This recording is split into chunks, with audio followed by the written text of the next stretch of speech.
Hello, everybody. Welcome to Bill and Aaron's Bogus Hangout. I'm going to have our guests introduce themselves and go around in a circle. Zara, will you start us off? Hi, I'm Zara Altier, and I write content for the web. Terry. Terry Van Horn. I come here once a week. That's the extent of it. Thomas, introduce yourself, please. Tom Zickel, founder of Blueprint Marketing and MTI PolyX Corporation. Doc, will you say hello? And I'm Doc Sheldon of Intrinsic Value SEO, and I just come in here to give Terry comic relief. And I'm Bill Slosky of SEO by the Sea. I'm the Director of SEO Research for Go Fish Digital. And we have an interesting series of news information for y'all. I just wrote a blog post about automated data wrappers and semantic SEO and how Google might find information about entities when they visit web pages or they look at maps or spreadsheets and build up their knowledge graph even further. So it's good to see them finding ways to extract information from the web and build on their knowledge graph. So Terry found some interesting news articles. So Google's launching this page experience update, and they're adding stuff, and they postponed it for a couple months. It was supposed to be out in May. It's now June? Mid-June.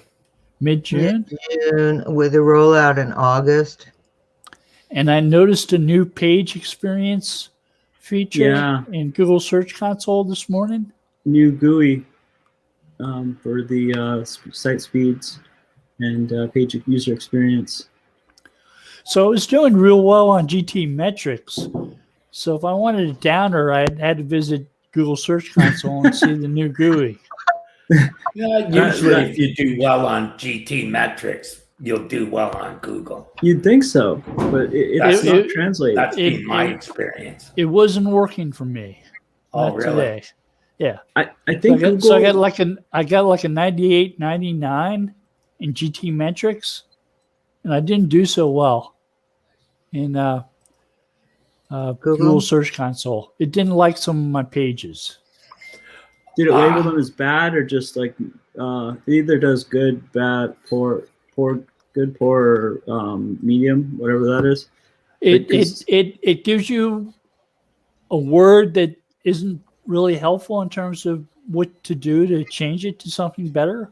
Yeah, the direction from Google is like non-existent, basically. Useless. It's like just keep reading down this frickin' rabbit hole that you spend 2 days and you fucking end up with nothing.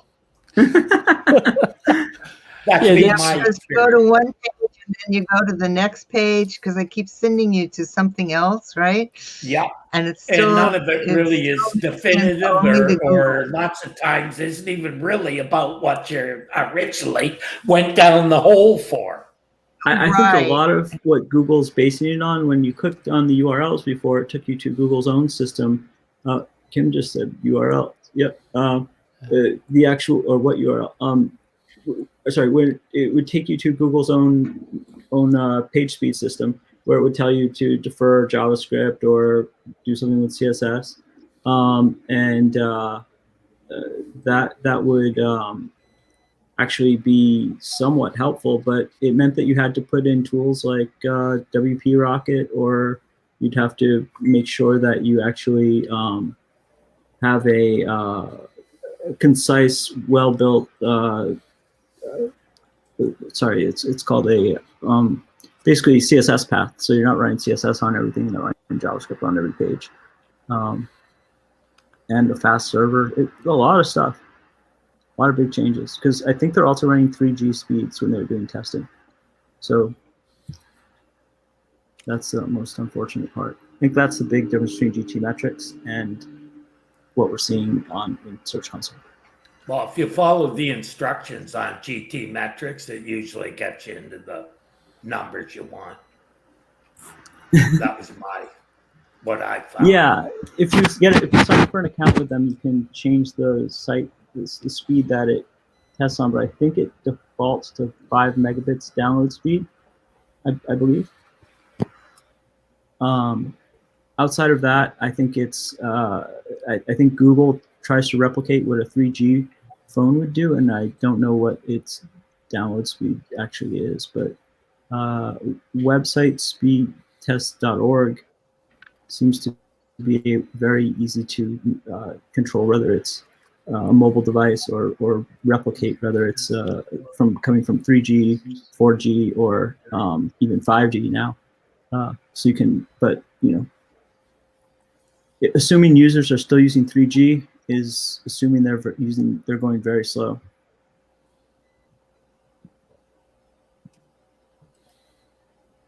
I think that's the main difference. Bill, when you saw the difference, was it in performance or which metrics did you see significant difference? I'm not sure I recall right now. It's Core Web Vitals is the it's site speed, right? It's all site speed. The page experience is not the Core Web Vitals page. It's the page experience page is a new page. Right. It's a new look and stuff. It's not the same thing. No. It's a brand new page. It's not the Core Web Vitals. Okay. Incorporates a little bit of everything from what I saw, right? That's a good way to do it then.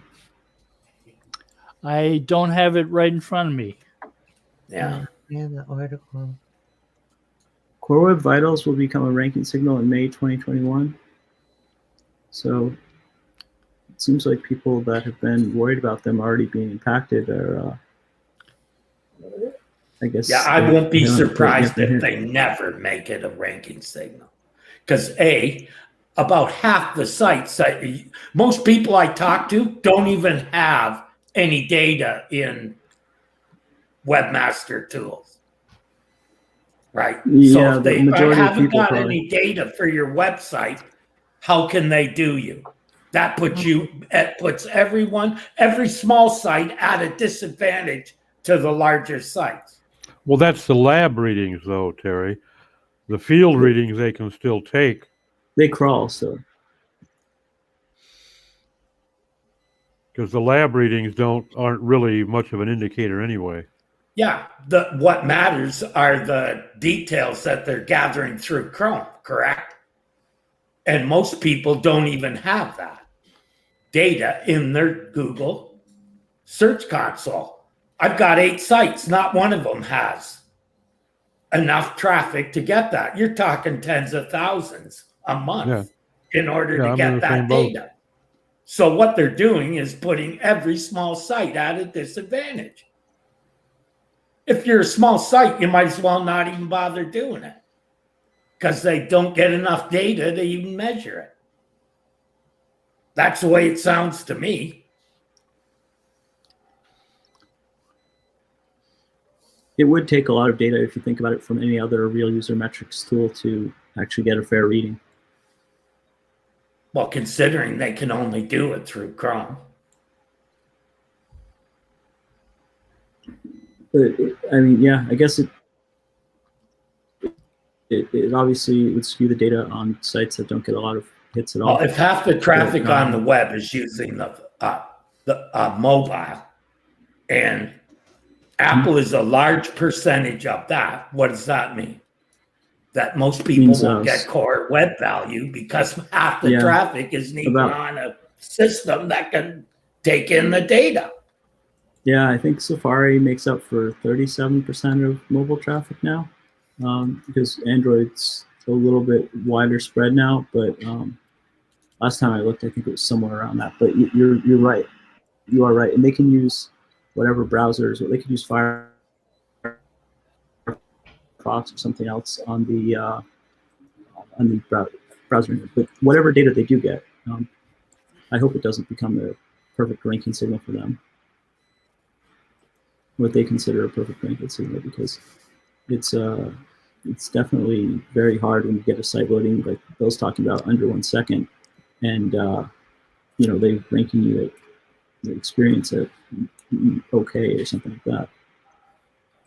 Like if you look at it, right, on the accessibility part, I'll bet you there's a very few websites on the web that could pass the accessibility. Oh yeah, if those sites had money and the ADA lawyers wanted to go after them, they'd all be been sued by the ADA lawyers already. Well, here's something I realized: if you use a nav bar, right, from Bootstrap, the default colors are not. They don't pass the accessibility test for color. For contrast between foreground and background color, because they put gray links on blue. Well, that's like just a couple days ago, I got a notification that the GSC found on one of my sites, they found that the text was too small to be readable and that items were too close together to be readable. So I went into GSC, grabbed the URLs, ran them through Lighthouse, or excuse me, not Lighthouse, but the mobile friendly test. Everything came up hunky-dory.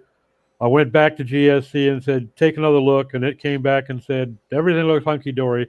That's like the third time that's happened to me in a couple of months. Yeah, false results. A lot of clients too. Yep, it's just the web values So on I've been targets is whacked, because you could have something that's. I had an image that was only 20 in height and 160 wide, and it was saying that was no good because it has to be at least 48 by 48. So it's got to be at least 48 high and 48 in width. How many nav bars on the internet are 50 pixels high? Not many. yeah. So I've been getting messages like that, Doc, when I have some type of potential incompatibility issue with the plugin. I'll get a warning message. It'll say something's not mobile friendly. Yeah, Viewport. I found that one of the plugins that I was using was forcing it so on a mobile phone you could not use the magnifying features. How stupid is that? I went over and deleted the plugin immediately. Like, hey man, come on. That's just stupidity beyond stupid, which is the problem I'm finding when you start looking at the development of plugins, especially, and themes to a lesser degree. The developers just don't care. They have no pride in their work. Well, and I think an awful lot of them are ignorant of what the problem even is. Yeah, because they're not really developers. They're posers. They're guys who can copy code from one page and put it into another. Script kiddies. The one kind of developer they are. GitHub junkies. Their second home is on GitHub. I can't speak ill of developers because my coding skills are not very good. So, but like at the same time, some are much better than others. I can attest to that. Finding a good developer, you can stick with them. If you're lucky to find a good person that's good with whatever language code you need or whatever platform you're using, keep them, because they're tough to find new ones that are as good as some of them. Like, show me a theme where they put the JavaScript where it belongs at the end of the page. Show me a theme that actually does it. I don't think there are any themes that are designed to do it. I think it's all third-party plugins. Yeah, but that's like a thing in development, that those things always go at the end. Actually, the same as Google telling you to put your tags, your analytics tag in the head. That's wrong, because it gives you an inaccurate count of the pages, because it will count a page that doesn't even fully load. Yeah, makes sense. Be there and experience that little beauty. screwed me up for months trying to figure out a problem. And finally, I realized that it wasn't counting pages properly. So you put it in the footer and it fixed it. It didn't fix it. It told me that I had a problem with speed. That's another important issue to bring up. Yeah, if you're using just analytics, well, like, is it going off of Chrome or is it going off of analytics? Analytics has its own speed test, so it's going off of that. Yeah. Yeah, but Google recommends you put that tag in the head. Yeah, it does, and with which is wrong. That's bad development. It's a JavaScript tag. You're right. Oh, and so that there's Google a lot of make sure that all the clicked ads get counted. That's what it's about. There are some good. A script is perfectly fine in the head or the body. It's supposed to be location agnostic. Right. Right. However, if it's better if you put them in the bottom because then they don't block the rendering of the page. Yeah, for Java, yeah, Java is supposed to be at the bottom and CSS at the top. But if you can asynchronous script, which will wait till other ones. Yeah, go up. And you can defer and stuff like that. Scripts are all asynchronous, and if you do a internal look at how things are done, it's the slowest thing on the. It slows down everything. There's a way to run it locally on like a WP Rocket and the Performance Matters plugin. To bother. Yeah, I know that if you want any of the complex capabilities of Google Analytics, you have to download another plugin, and it goes on and on. But like, but the thing is, if you do some looking around and four lines of code, I was able to remove all scripts from the head and move them down to where they belong, in the child function page. That's another thing that's important that most people don't understand what a child theme is, or how it can benefit the site. Very, very few sites are running child themes. And even less decoupled. Yeah, that was one of the few fixes I found in WordPress for fixing anything to do with the core web values was that one. The rest of it, many hoops to jump through. Mm-hmm. So there's a recent story about Google getting rid of cookies and replacing it with Flock, which is advertisements through Chrome. Yeah, it's not really WordPress. Third-party cookies are WordPress is trying to not let Flock work. Well, they want to stop it. Matt Mullenweg posted that somebody who had reported that WordPress was going to disable Flock was inaccurate. One of their contributors made this suggestion, and they're looking at it, but that's as far as it's gone. And I would not be surprised if they do disable it. I kind of hope they do, but they have not made that decision yet. Well, it is a security risk. Oh, absolutely. It's a almost as bad as what we got now. Security. It's nearly as bad as what we already have. But here's when I started thinking about it, Doc, here's what I didn't like about it. In the end, that would give all the power to the browser companies to collect that information and sell it. Yeah. Right? That's what Google wants, really. And disseminate it is the way they damn well please, right? Right. They would have control of it then. Whereas right now, anybody can set a third-party cookie. For instance, once again, doing the web core values, one of the complaints I got is that if you download the logo from SEO Pros, it attaches a cookie to it. And that's so I know where it went. I suspect too that an awful lot of these browsers, one of their considerations in disabling that is that kind of puts the legal onus on them now. If they're replacing these third-party cookies, anything happens to that data, it's the browser company who could be on the hook for it. So I think that probably as part of their thought process is, you know what, let's back away, and we don't want any part of this game the way it stands right now.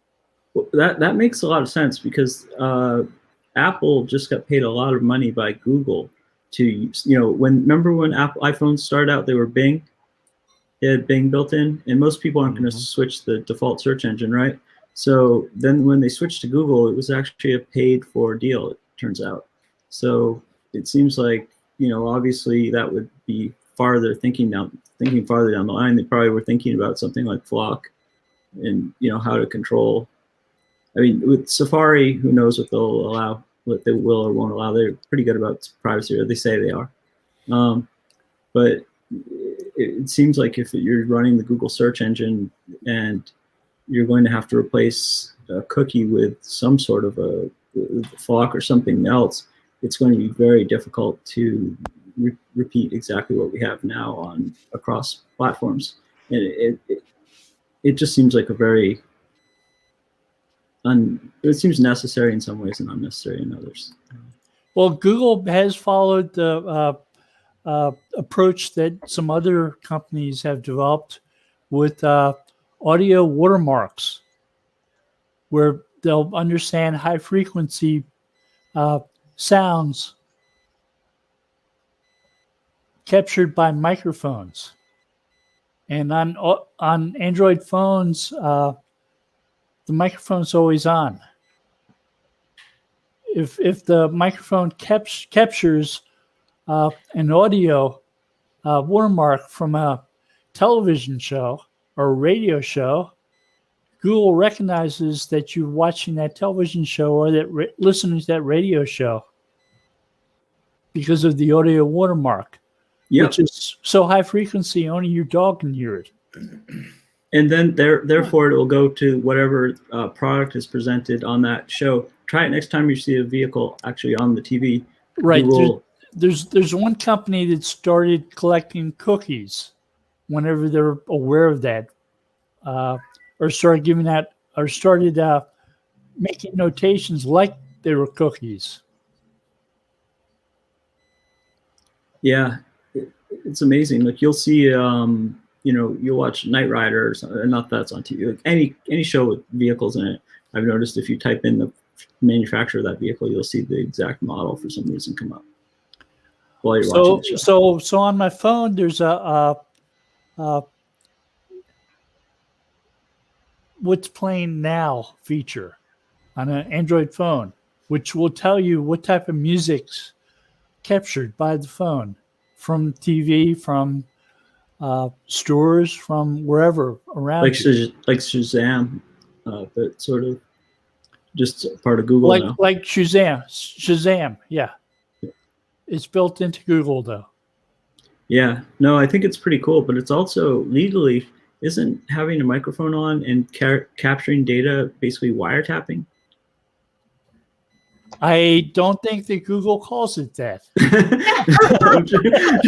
But like if I put an active mic in your house and I okay, so you yeah, I'm sure someone signs away. I'll pay you $50 if you can show me anywhere on an Android phone a way to turn off the microphone. Oh, I believe you. There's probably no way, but like I think the way that the laws are written, and this is just what I'm guessing is the laws are written by people who don't know the law. Right, yeah, there you go. Are you familiar with steganography? No. Steganography is something that was invented by the the way they type. The Greeks in like 50 BC, and by others. It's been used as plots of thrillers. It was patented 4 or 5 years ago by the Department of the Navy. A way of hiding messages and other information. So the one in 50 BC, the guy took one of his slaves, cut his hair, wrote a message on his scalp, let the hair grow back so you couldn't see the message anymore. Wow. Whoa. What books are So you So he reading? sends the message and says, just shave his head and you get the message. And the other guy can write back, and the guy's like, "Oh, So my the haircut." Department of Navy, their patent was you take a song and you add information to it and play it on FM radio, and people listening for the song can capture the information that's been added to it and know what the message says. How? How do they do that? What's the? They probably have computers or something.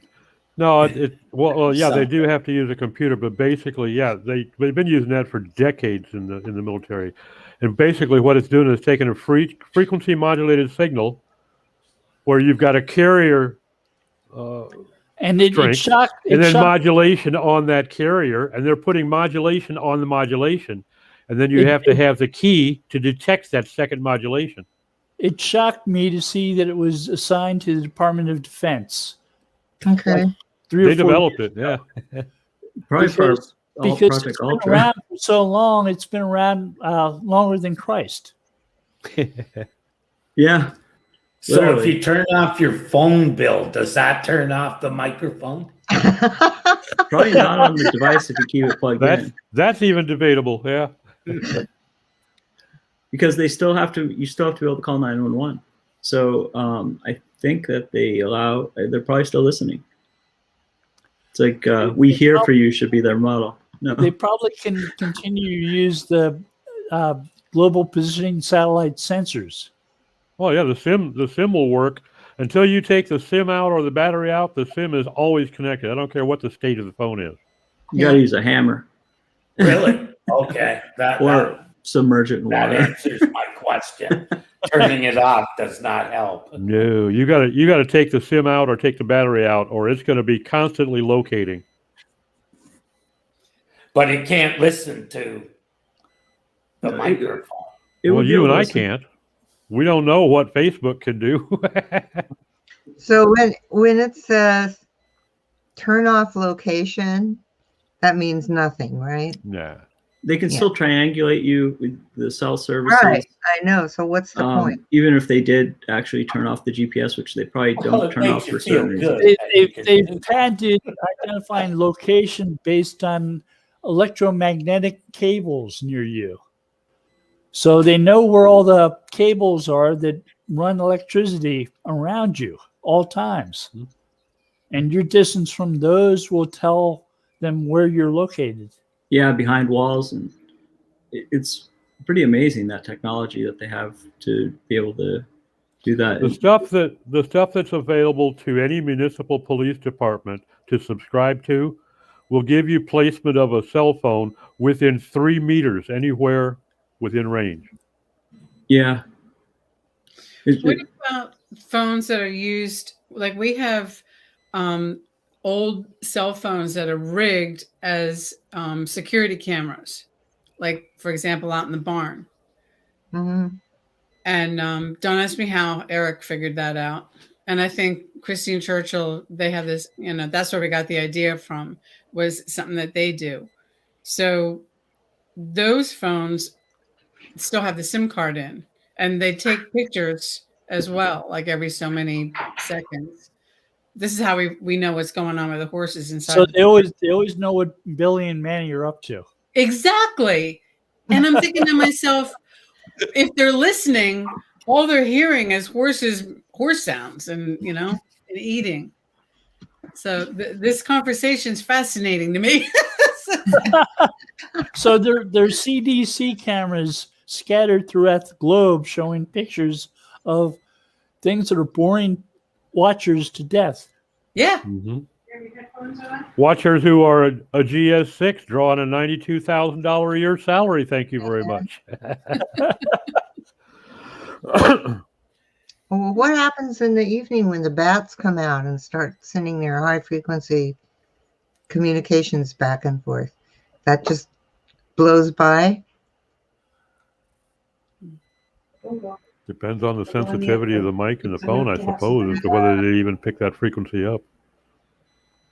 It would depend definitely on the capability of the device, but if you're putting power to those devices out there, they're probably giving something out. Yeah. Yeah, that's really interesting to consider. You can even put on apps. Like, think of all the apps that exist to do sketchy things, like spy on people. There are things to watch their kid, right? And but the kid doesn't know that they're on the phone, and they can turn off their GPS or not. Turn it on. It'll override that.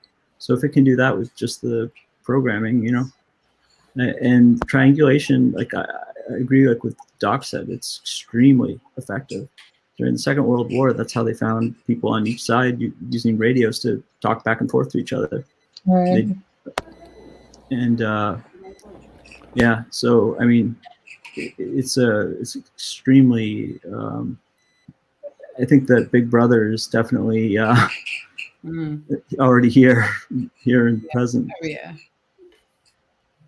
England, though, is I think a whole different world when it comes to security footage. So we learned something the other day with Google Network. Like, if you ask Google a question, if you ask it but you put a swear word in the sentence, she doesn't answer the question. Say "Hey, boo boo," and it will talk to you also. Really? Yep. My brother found that one out. I don't know how. But, it'll tell you some pretty horrific things. Like, I've asked it some questions I will not say on the show, and it will tell you the medical definitions of like what is like using words like blunt force trauma. Like it's terrible. Like if you were like if a kid ever asked what something was, the way it describes it, it's just too graphic. Yeah, way too graphic. It's very accurate, I guess is the best way to put it. I do think it's good that think about, you say Google Home. Actually, we talked about active listening, right? Google Home recently said that, how you have to say "Hey Google" or "Okay Google." Google Home recently said that after you speak for a certain amount of time, it's going to keep the mic on, so you can just speak again. And if you say stop while it's playing anything, it's actively listening. You don't have to say "Hey" the chosen words.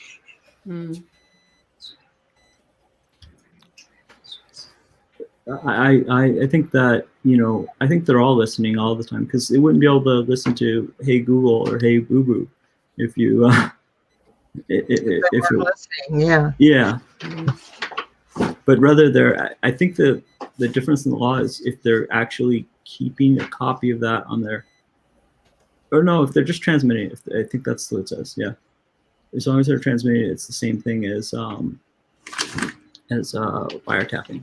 But I actually don't think that there's actually any issue because of that that's ever going to be raised. I think it's cute that you're that confident that they're not there. Oh no, I'm sure they're doing it. I'm sure they are. I think that the issue will not be raised legally. Like, no one's ever going to take them to court over it, and it would be difficult, man. Yeah, you must sign something that says it's okay to, when you turn on your phone or when you buy any of these things, that says that they're allowed to listen to you, and that's all they'll fall back on. Yeah, it's crazy. Our whole house is wired, and I get frustrated. Like, the way to turn on the living room, there's a specific way that you ask. And if you ask the wrong way, nothing works. I'm not kidding you. And of course, Eric has a lot of fun with this. And he programmed it to give attitude. Like, he programmed her to say, like, if I say, or if he says, "Okay, Kim, make me a sandwich," Google comes on and she goes, "You chauvinist pig." Like, he trained her to say that. And it's like, he just has way too much fun. So these people, if they're listening, they're getting, we have a comedy thing happening with Google in our house. I love it. It was so funny when she said, "You chauvinist pig." I'm like, "What?" And he goes, "I told her to say that." Google's system compared to Apple, I tried to use an Apple Home for a long time. It's a terrible device. Great music, but very, very bad in AI, just like Siri, you know. But AWS's system, I wish was better than it is. It's just got too many modules on it. But I like that I can ask Google about, after adding structured data to my site, I can ask it about myself, and it will tell me what I wrote on my own website. So I could write, I'm the best person in the world, I guess. And, you know, that thing would say it, which would be, you know, like not accurate, but it seems to, it picks that up. But I have a very unique last name. I think that's why. But it also the company name for my Blueprint Marketing, it tells me what that is too. So I was surprised. I was honestly surprised to see it pick those things up so quickly. I sort of gave up on the listening because my daughter moved overseas like 20 years ago, and we talk on the phone probably once a week, long conversations, and I'm like, you know, somebody's listening, you know. So it's like, you know, whatever we say about Berlusconi, are they going to red flag us, or does that only happen in Italy, or you know? And, so to me, being on a mobile device and knowing that I'm being listened to, you know, if they really want to hear about what the cats are doing now, go for it, you know. I think they probably use keywords like that. I would hope they're using. Yeah, something like, I don't know, for any kind of governmental threat or something like that. Yeah, but you know, when you're mocking Berlusconi, or you're mocking our recent ex-president, I mean, how far does that go? You know what I mean? seems like An pretty interesting far. little tidbit is that, you know, when I was on the police force, if we wanted to get a warrant, we had to get a warrant to listen to your phone, Sarah, Right. because it was connected to your line. Okay, but if we wanted to listen to that entire neighborhood, we could pick up the trunk that carried every single conversation and listen to them all without a warrant. Really? Really? Now, Wow. I'm talking 30 some years ago. The laws may have changed, but to listen to a trunk, you didn't have to get a warrant because you couldn't identify the point of origin and destination of each call. You could hear the conversations, but you couldn't prove who was saying what and from where. So it wasn't technically a wiretap. Wow. Interesting. So you couldn't. So you couldn't use that information because there was no specific source. You could use the information only to the in your investigation, but in court as evidence, no. Not in court. You Right. would never reveal your sources. I remember party lines where I'd pick up when I was a kid down the Cape, and I'd hear my neighbor talking about whatever, and I'd like listen for 5 minutes or something because I was a little kid and I thought it was interesting. But yeah, it must have been much easier back then to. Well, it must have been. It sounds much harder actually back then than it is now. To Pfizer stamp is just a boom. You can listen to everything from what I understand, or at least the CIA and bigger some agencies can. I don't know if it's the police forces, but I'm pretty sure that they pass information as needed.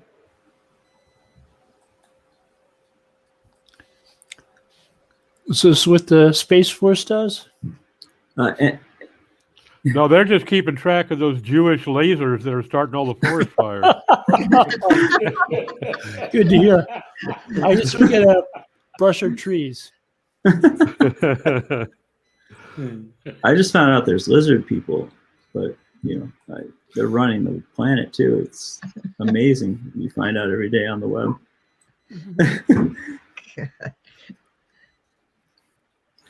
Oh gosh, yeah.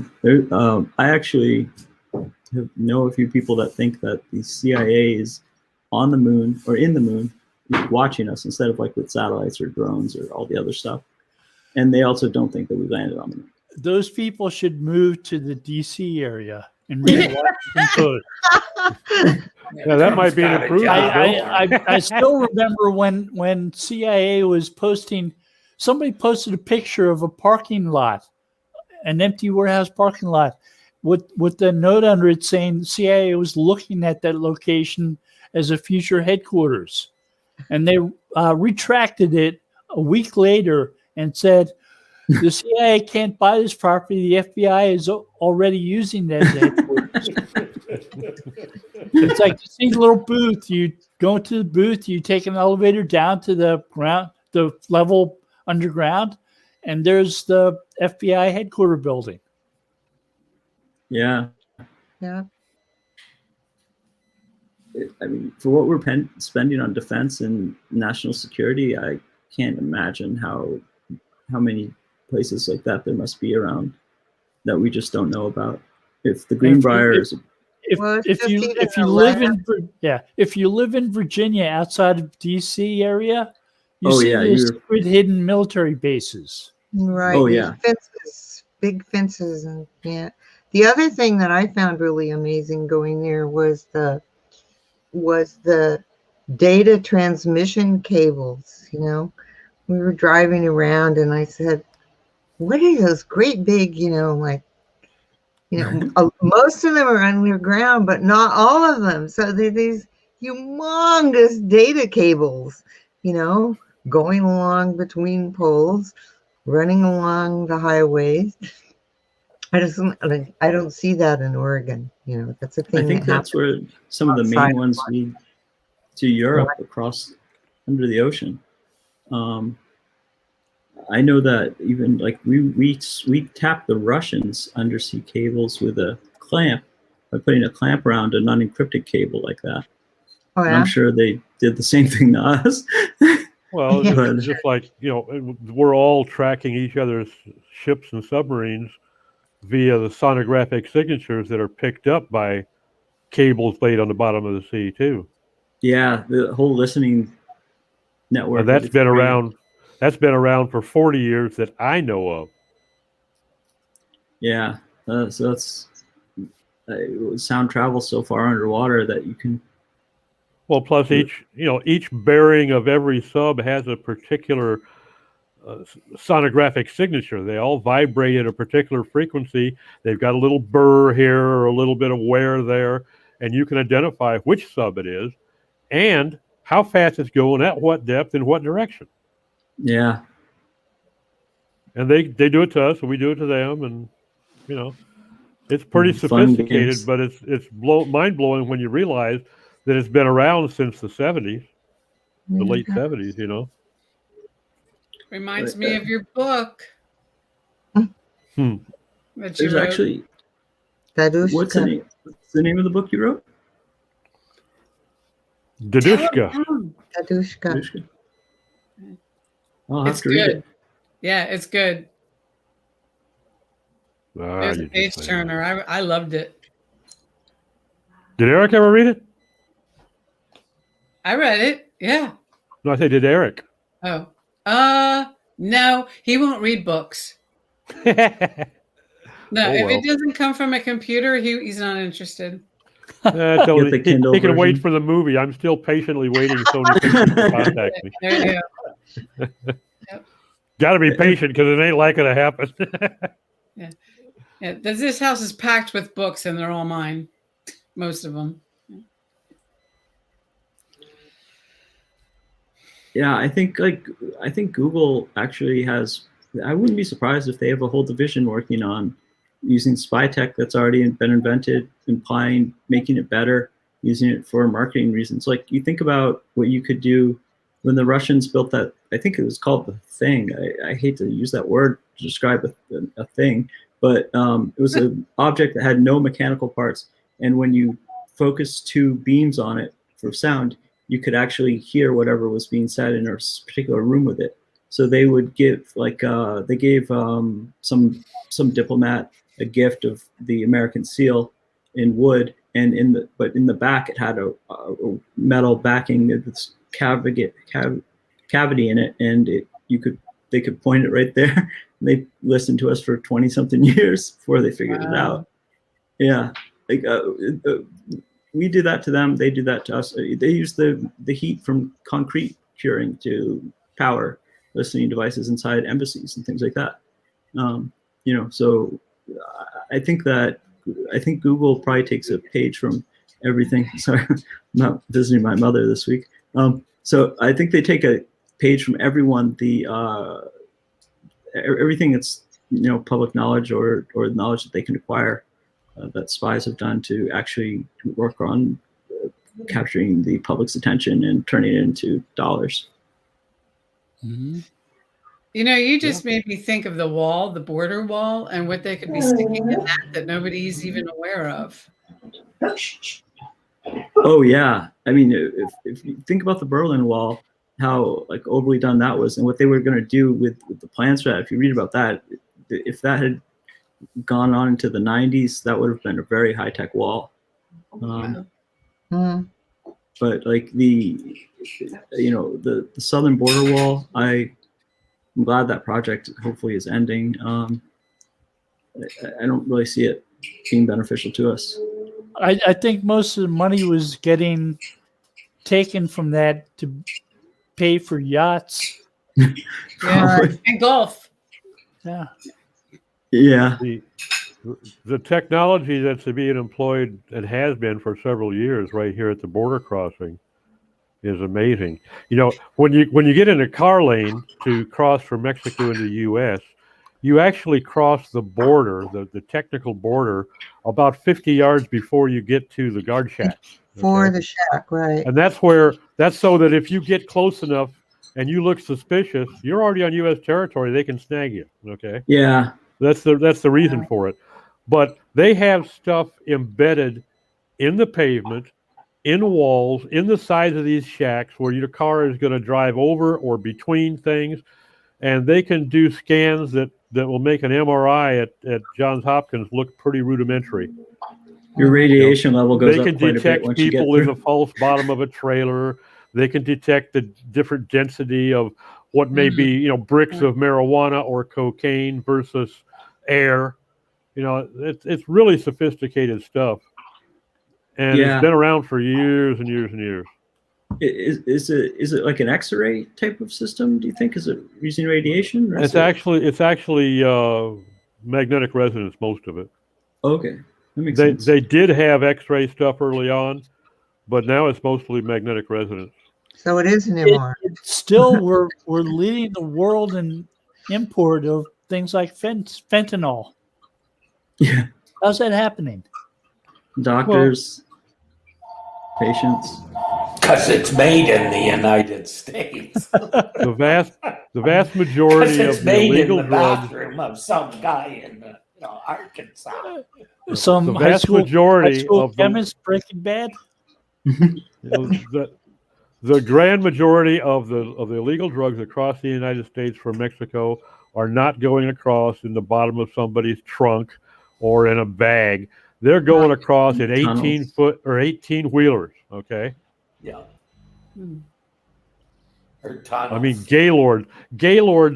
I'll give you an instance. If you know what a Gaylord is, it's a bladder that's like 4 foot by 4 foot by 4 foot.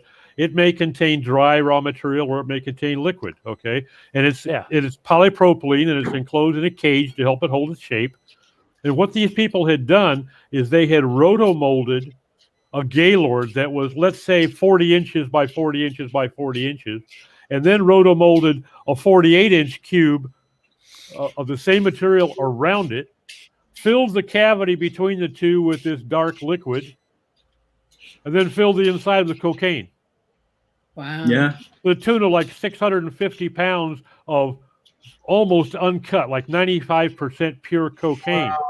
We're talking a $30 million payload in one pallet, okay? One Gaylord box. Wow. And the only reason that they caught it was when the guy took the lid off the Gaylord at Custom. They took the lid off the Gaylord, which is like a 12-inch screw cap. And at some point, somebody had accidentally spilled just a little dab of white powder on the lip of this thing that stuck inside the seal of that cap that he turned it over and looked at it. And there's some white powder there Wow. on a Gaylord that was supposedly filled with black liquid. What's wrong with this picture? So they moved him into secondary and really shook it down, and they found this massive. And this is the kind of sophistication that these folks use to get the stuff across. And, I mean, what you wouldn't have found that 30, 40 years ago. And that wasn't because of technology. That was just because somebody had a good eye and thought there's something wrong with this picture. Okay. It was a brilliant plan that failed. I'm sure they're still using it. I'm sure they're still using some method like that, like Gaylord boxes or any container. They dig tunnels and everything else, I mean, Yep. They got tunnels you can drive a truck through. Yeah. Yep. Chapo did a great job with tunnels. He escaped through them all the time as well. That guy was really, I mean, I imagine there's probably 30, 40 tunnels that just allow carts or cars or whatever they want to go right through. Yeah. Elon Musk is building a bunch of those around San Francisco.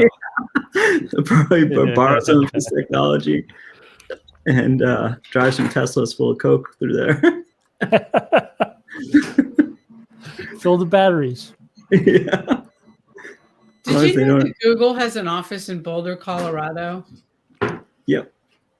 Do they? Yeah. They have offices in a lot of places. I know there's an office here in San Diego. They're Probably everywhere have now. Data centers Yeah, there's that one are here in actually Portland. offices as well. Really? Yeah, the one in San Diego is in Sorrento Valley, and it's supposedly only 10% full of people. Wow. I'm not sure what the other 90% is being used for, but Data center. Listening. they're not necessarily claiming it's a data center. Though I know Amazon is in Carlsbad too, and they've got warehouses that are supposed to be distribution centers, Right. local distribution centers. That kind of Google makes sense. is As in the opposed hardware to boom being now, in too. San Diego, to be able to service both LA County and San Diego County, Carlsbad, Oceanside, that's a good choice. Yeah, that Yeah. is a good choice. You'll probably find the power is cheaper there than in other parts of the state too. I don't know Mm, if it's biggest cheap or not, but it's expense to close to run that nuclear power plant, so electricity. it's probably more secure. Yeah, I just thought it was interesting that I was watching a show on hippies of all things. It was like a documentary, and they were talking about how Boulder, Colorado is still kind of hippie land. And then they said, well, there's a Google has offices there and about 1,000 employees, and that they do mindfulness training and that kind of stuff in the Boulder office. And I didn't even know Google was in Boulder, Colorado. I think everyone thinks of them as just being in the Silicon Valley, and Yeah. they Well, don't realize realize their that, offices are everywhere. The search part of Google can be put in a container, a box the size of a container. And it makes more sense to have those in every city than to try and serve long distance, right? So the world headquarters of Google in London is in a building shared with many other people, and Google's name isn't on the building. So you have to walk in and look at the directory listing over the people behind the counter and ask to go to the Google part because Makes it's sense. split up with other people. It made it hard to find the headquarters Yeah. in London. But Well, they're they're probably not eager to have a lot of walk-in traffic. aren't right. they Probably in not. Ireland? But Aren't they they registered in Ireland? had a presentation there that I was scheduled to speak at, and I needed to find the office.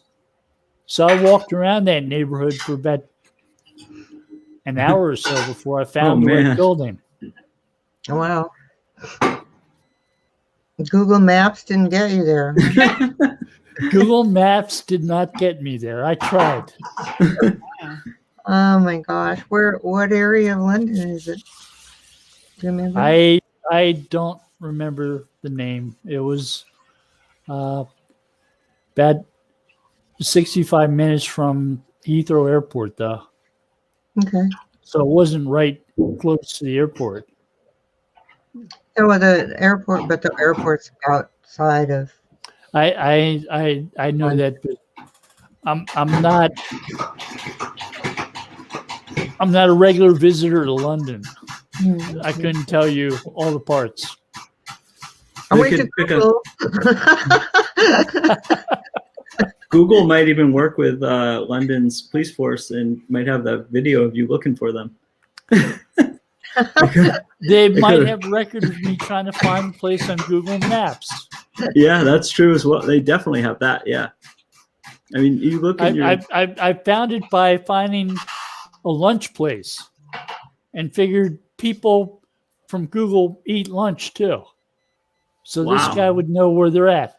Wow, Bill, that was quite some detective work to find. It Google. was.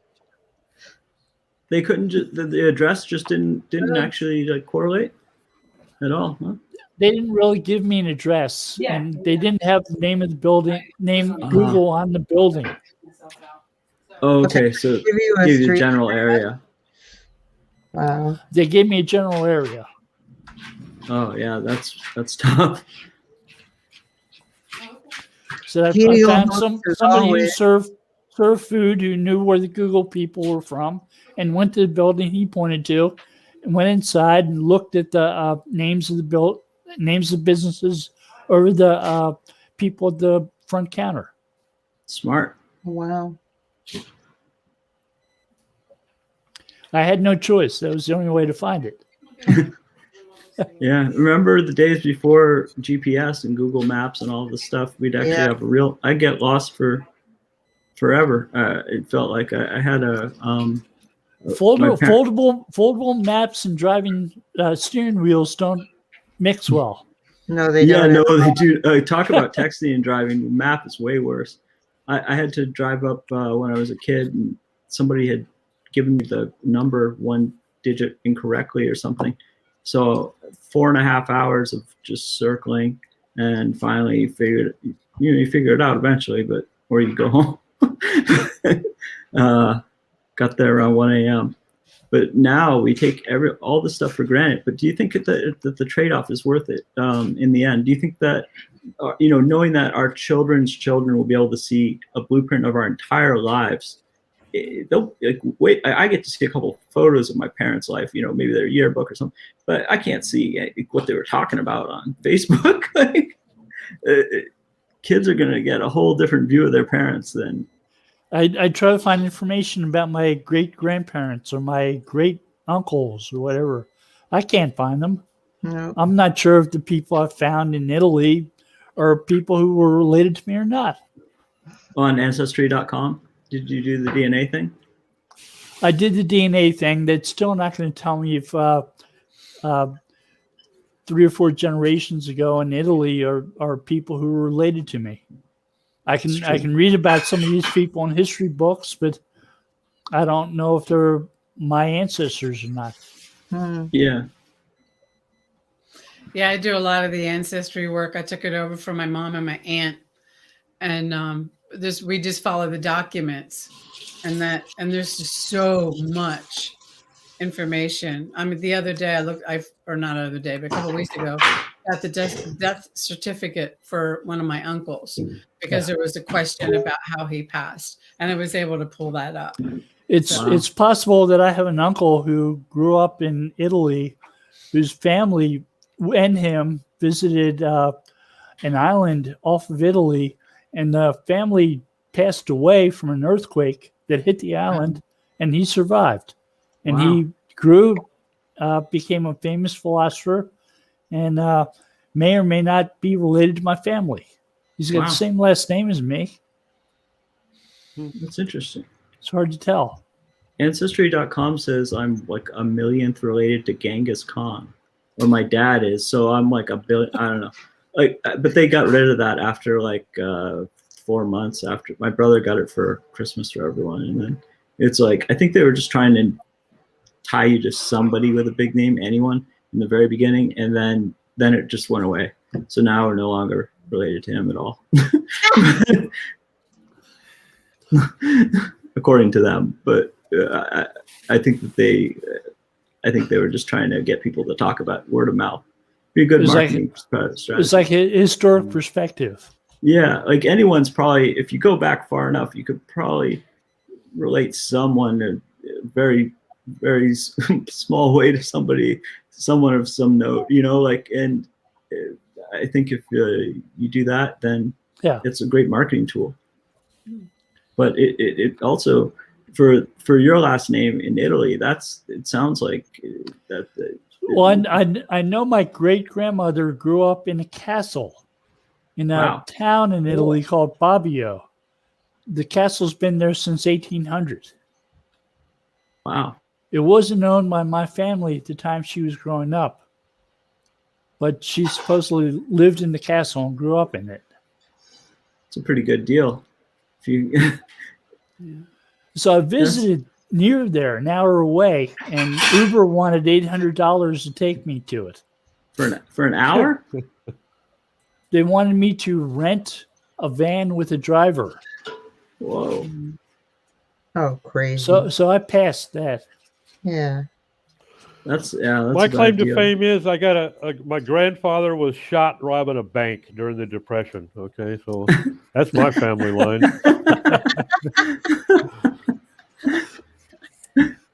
Castle would have been a whole lot cooler, I think.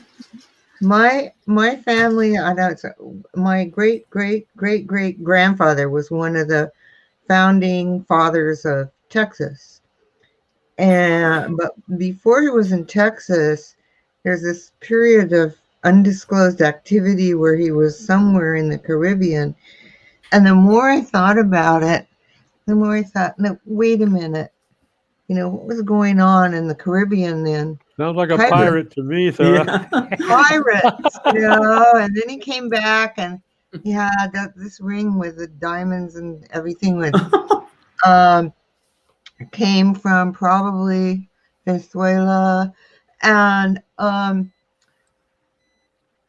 but when I started talking about that with my aunt and my mom, and I said, well, it's kind of a different picture than you're presenting to me, and they were just horrified. And then I read more about him, and I decided he was a founding scoundrel of Texas, because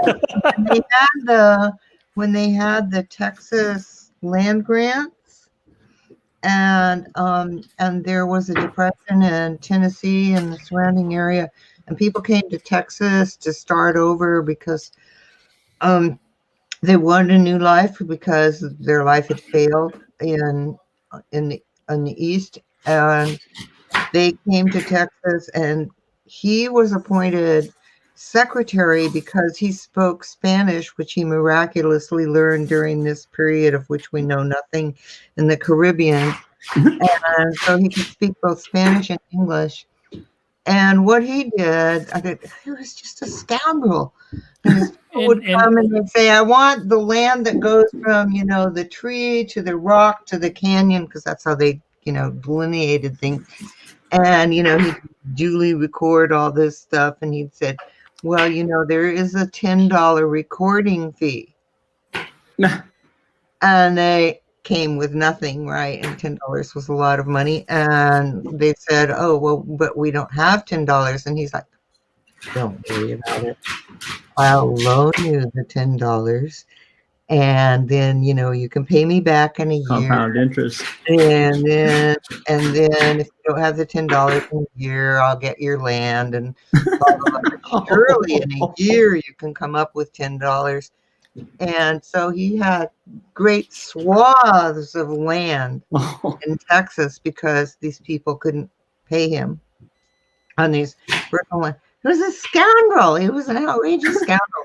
And I was just like, oh my God, this is my heritage. And, I tried to explain that to my aunt and my mom, who were very proud of all this Texas heritage. And, and they were just like, did not want to hear it at all. My brother just told me that my mother's family might have been one of the founding families of Bedford, New Hampshire. It makes me not want to look into that at all now. based on what you just told me, because if that happens to be true, it seems no, I do still. That's really interesting. That's fascinating.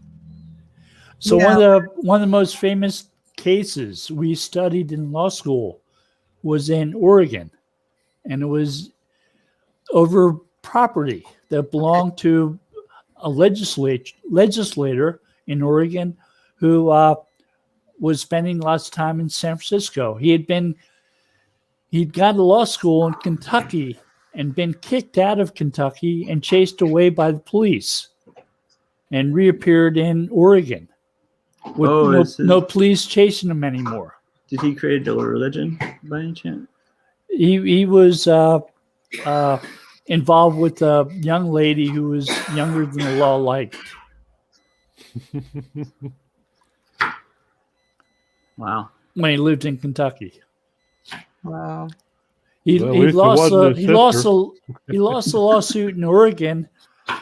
It was a suit that was directly against the land. It was a suit on in rem jurisdiction, and they're talking about how you don't need the person there to sue the property. Means the property will And defend itself. Because the property speaks for itself. So they sued the property and they won. And that's how he got well known. Property has a terrible win rate in court. It's amazing.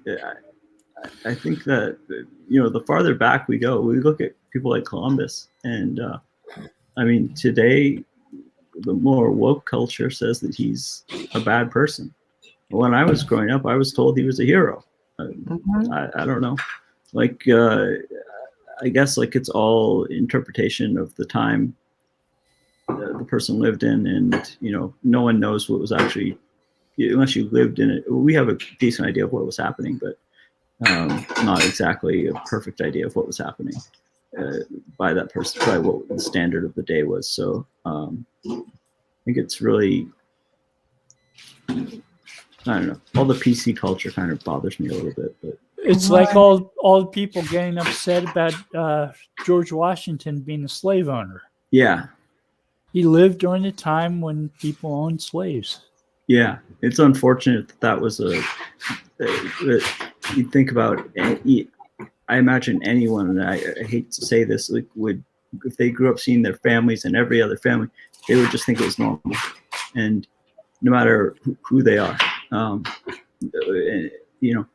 it has no, it's sad, some of the things that have occurred in the past, but I think that, we've seen history repeat itself over and over again in vicious ways. And whenever humans can take advantage of other humans on a large scale, they tend to do so. And it's brutal. I mean, I lived in Virginia, so I've been to, was it Monticello? Yep. Or Jefferson? Monticello, Jefferson, yeah. And I was wondering how many slaves maintained Monticello. Yeah, it's a big place. A lot. Huge. He has Beautiful descendants from slaves, plantation, too. isn't it? Yeah. There were probably, I would lay out there were probably 24 just house slaves. The kitchen and housekeeping and butlers and ladies in waiting and all that. You can bet there were a couple dozen just inside. So I was trying to figure out how many people nowadays maintained it who aren't slaves. And it had to be a lot. It was in really nice shape. Yeah. Yeah. The same thing with Mount Vernon's in great shape too. It's round the clock, but at least the people are getting paid that work there, and they can leave. They can quit if they want. Yeah, I drive through parts of San Diego, and there's Rancho Santa Fe in San Diego, which is an unincorporated area of San Diego. And you drive through there, and every piece of plant, every blade of grass looks perfectly in place, like it's a garden. Because there are armies of gardeners from across the border who come and maintain that property all the time. Yeah. Yeah. And They got a good tax base in that area. No, don't they though? Yeah, they do. It's like when horse our trails. former president would disappear and come to San Diego, he would go to Rancho Santa Fe Yeah. because they would hold parties where it was like $100,000 per plate. Wow.